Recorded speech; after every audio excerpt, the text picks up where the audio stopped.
Sveiki draugai, linkėjimus iš Šikešo. Tikrai jūsų nepamiršau, tai truputėlį reikėjo laiko savo. Ir truputėlis 5 mėnesiai ar 4, bet neužilgo grįšiu. Ir tikrai labai jūsų pasiilgau visų. Taigi, dabar esu Bydlo ašame. Jisai buvo pasakytas 40 metais, vėliau papasakosiu, kaip gyvenu, bet čia tokia įspūdinga vieta.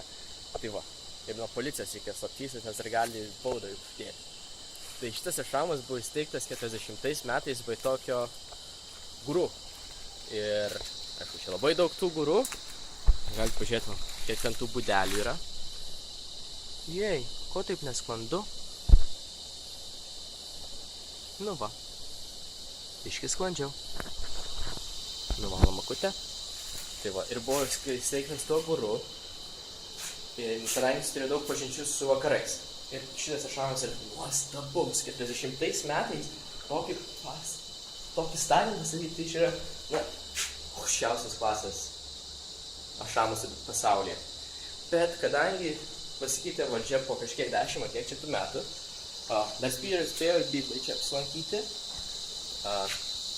Dėl jis dabar yra vadinamas Bydlo ašamu. Taigi pasikeičia valdžia ir tas guru neturėjo puikių santykių su nauja valdžia. Ir jie sugalvojo padaryti šitą ašamą. Ašama yra vieta, kur šiandien susirenka visokie medituotojai ir dvasiškai tobulėja, jeigu kas žino. Ir padarė nacionalinį parką. Tai nuo to laiko čionais nėra gyvos dvasios. Aišku, vietiniai kartais gyvena, bet šiais metais ėmėsi labai stiprių dalykų, prevencijos priemonių.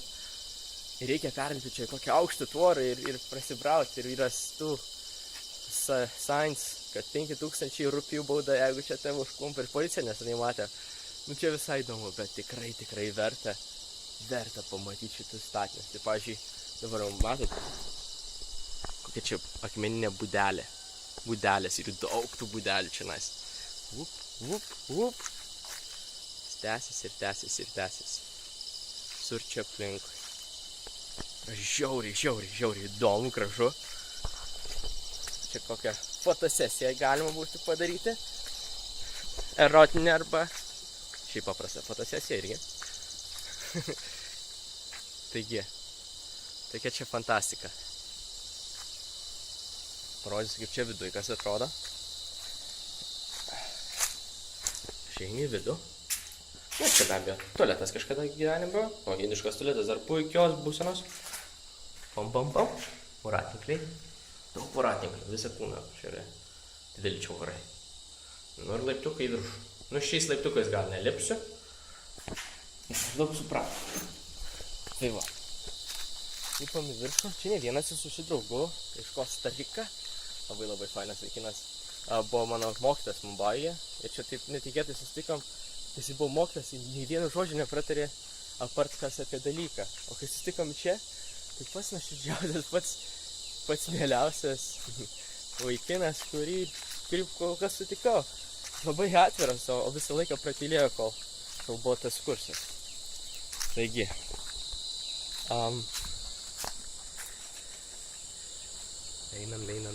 einam.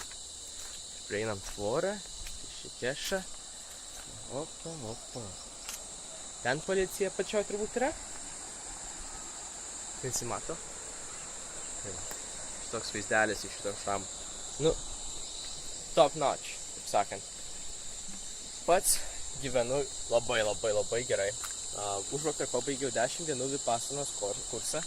10 dienų tylėjimas ir 10 valandų per dieną meditacija. Tai stipriai nurovė stogą, arba kitaip sakant, pakeitė galvelę ir visą mąstymą. Dabar kur kas viskas aiškiau. Na, aišku, čia kalbu tokiais neapčiuopiamais dalykais, bet tiesiog pasaulis šviesesnis. Dar labiau. Ir 5 mėnesius, truputėlį, numečiau svorio, kaip turbūt galite matyti.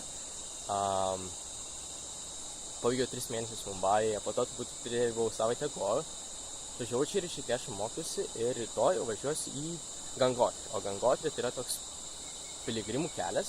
Jis yra iš ten, kur Gangos upės upė iškelia. Tai šita, kur upė čionais, tai jinai prasideda nuo tokio vieno vieną ledkalnį. Ir tenais reikia kopti į ten 4000 kažkiek kilometrų. O metrų, atsiprašau, aukštyje. Ir, nu, iš tiesų ten vakar mirė 3 turistai, ten autobusai nusirideno pakeliui jį, nes nuošliaužos. Ir dabar va lietingas sezonas prasideda. Tai tikiuosi viskas bus gerai. O be to, tai, na, jeigu nebus blogai, tai mirsiu turbūt labai laimingas. Nemirsiu, grįžti, bus viskas fain. Tai va, kągi šiandien dar daugiau papasakot. Sveikas, gyvas, noriu namo. Turiu draugą, kuris rėkia tenais, I'm here. Jo, atsigriebti tikrai reikės ir norėčiau, kad ir jūs turėtumėte tokius pat patirčius. Tik greičiau pabaigti tą savo mediciną, nebėkit iš karto į ten visus aukščiausius mokslus, truputėlį leiskit savo ir pakeliauti. Nes šiandien yra žiauriai pagal šiaip už naktį normalioje vietoje, ten kur nėra tarakonų netgi, moku 8 litus. Visai padarai karštas vanduo, nors karšto vandens čia tikrai nereikia. Ir tik lėktuvo bilietas, tai va. Truputėlį ryžto ir noro ir labai daug geros gyvenimiškos patirties, nes čia per tos 5 mėnesius susikroviau tikrai stiprų vertybių pagrindą. Tai va.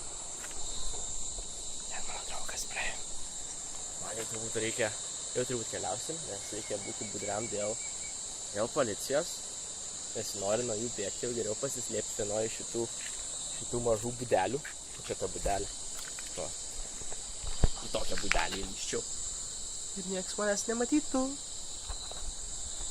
Taigi, linkėjimai, neužilgo grįšiu, myliu ir būkite laimingi. Ate.